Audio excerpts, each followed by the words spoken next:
So early last week I was recommended a manga by the other creator of my channel, being Maddie, and let me say it has been a thrill ride like the things I've never thought I would see. I've only read up to the Blue Night ceremony in the manga, which is chapter 31 I want to say, and I just recently started the anime, just finishing episode 3. And I would really much like to discuss my first impressions of the characters as well as the world that is presented in Dorohedoro. This is going to be a two-part series, as for the first part being this video, will cover the magic users and the magic side of the world. As for the anime, I'll briefly talk about how it's being adapted in my opinion, while Maddie discusses other details such as the soundtrack of the series. So let's hop into the magic users from the series, and I will try not to spoil anything because I'm sure there are a ton of anime-only watchers, even though the manga has so far been phenomenal. In the opening of the series, we are introduced to Matsumura and Fujita in an encounter with Kaiman and Nikaido. I'm not going to be spoiling anything as previously stated, so that's all I'm going to say about that little confrontation for the time being. Also, I'm only going to be talking about the main magic users in this series, not the other users, such as the guy using insect magic, who really isn't important to the story. So as far as the users I will be covering, we have Fujita, as previously mentioned, as well as En, Ibisu, Shin, and Noi. Alright, so let's start with Fujita, as he is the first one on the list. Real quick, we see that magic users in this world all have masks that they wear. Fujita's is a red mask covering his eyes and nose. The nose is comparable to Pinocchio as it protrudes far from his face. He seems to be more of an average magic user when compared to some of the others from the series. You don't really see a lot of his magic used so far, and he's more of an errand boy than someone to be considered a threat. As far as my first impression, I don't think he's extremely important or relevant, but he is part of the main cast, but we'll have to wait and see what comes of him. Next on the list, in no particular order because the list has no importance, I'm going to be going with Ibisu. For starters, she is without a doubt my favorite character of the series. She has a skull mask and a rather petite figure. She's also introduced early on in the series, however, her magic is godlike in comparison to Fujita's, in my opinion. It's lizard magic as revealed by En, who I will be discussing later. That's all I'm saying about it, though, because you need to read the manga. Her character is actually hilarious. Almost everything that comes out of her mouth has me laughing in a world full of blood and gore. I do love this character, and with my first impressions, with like En saying she uses lizard magic, I think she could definitely play a vital role in the series, and she definitely plays a vital comedic role that should not be taken away from the series. In a world where a guy with a lizard head is biting people's heads to get information, a character like Ibisu is well needed. She's kind of child-minded and wild, but she doesn't have a filter and she does whatever the hell she wants to do. But let's move on to the next character, the player one of the iconic magic user duo, Shin. Shin's mask is a heart with a face on the back of it. The other side is just the eyes. As we see in the show and manga, he is quite formidable. A magic user who doesn't need to use magic to get by. He does, however, use his trusty hammer and fighting skills to bash the skull in of whoever he wants to. It's not really anything to him, as if it turned into a game by the other member of this amazing duo. Shin's magic is something that should not be taken lightly, however.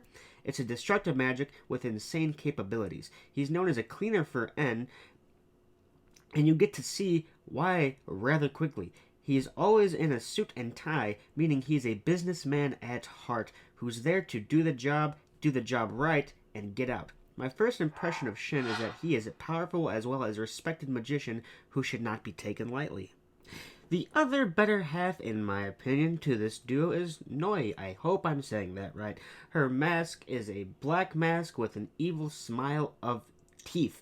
Koi's build is that of the mountain from Game of Thrones. If you haven't seen it, 1, shame on you, and 2, Koi is basically a tank standing tall with a muscular build that would put the Terminator to shame.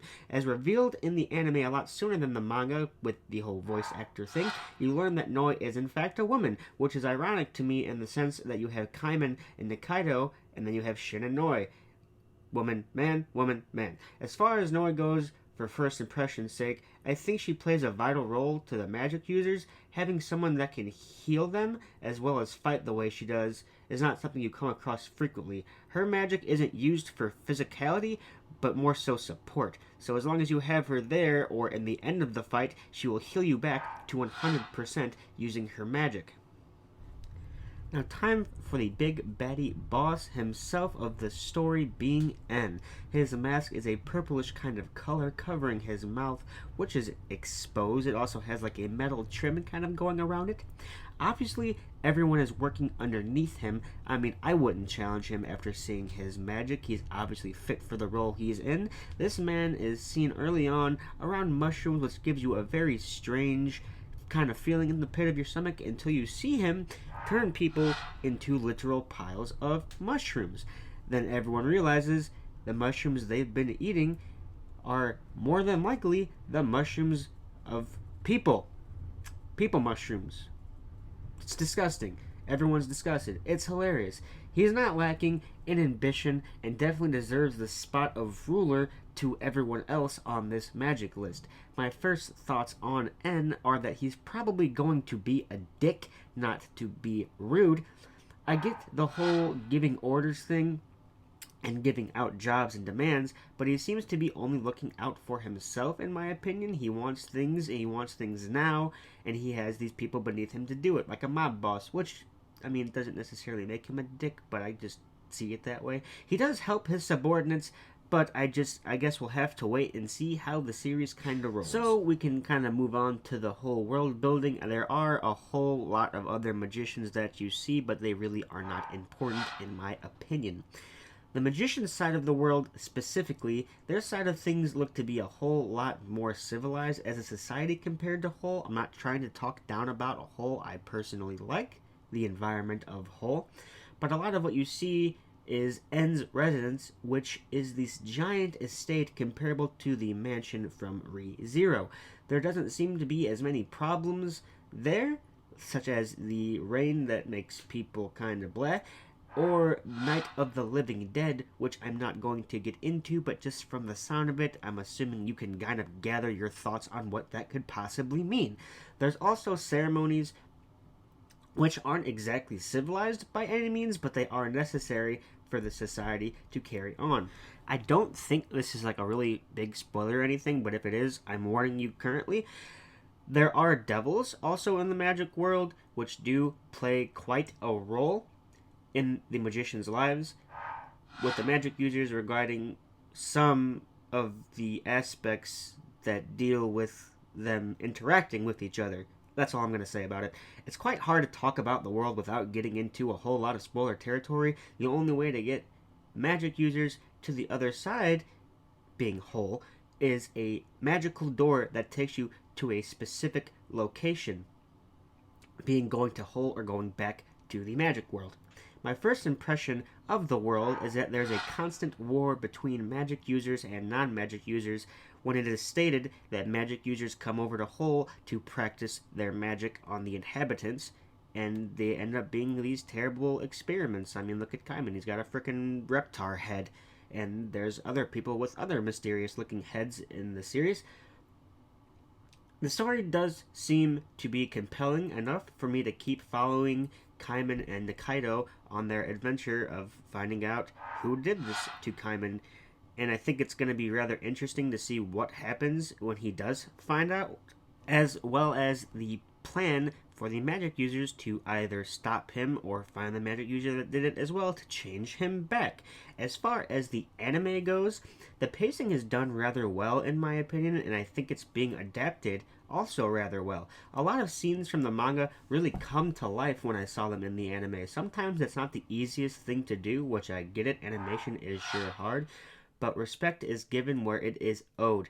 The animation did take me some getting used to because it's kind of different, but I do enjoy the fighting scenes and everything that I did see after I got used to it, as well as the voice actors that they happened to pick.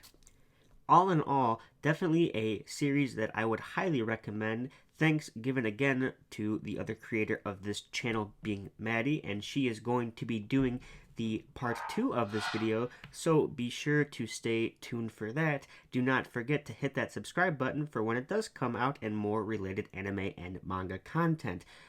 Don't forget to like the video, maybe leave a comment so we can discuss some Dorohedoro, or any other videos you guys might want to see in the future. Just to kind of restate myself, part 2 is going to be covering the non-magic users and whole, as well as the other aspects of the anime, such as the soundtrack or any other fine type details. But that's it for part 1. I hope you guys did enjoy it as much as I did. The show's great, the manga's fantastic. I have been Crypto Anime. You guys have a great rest of the day.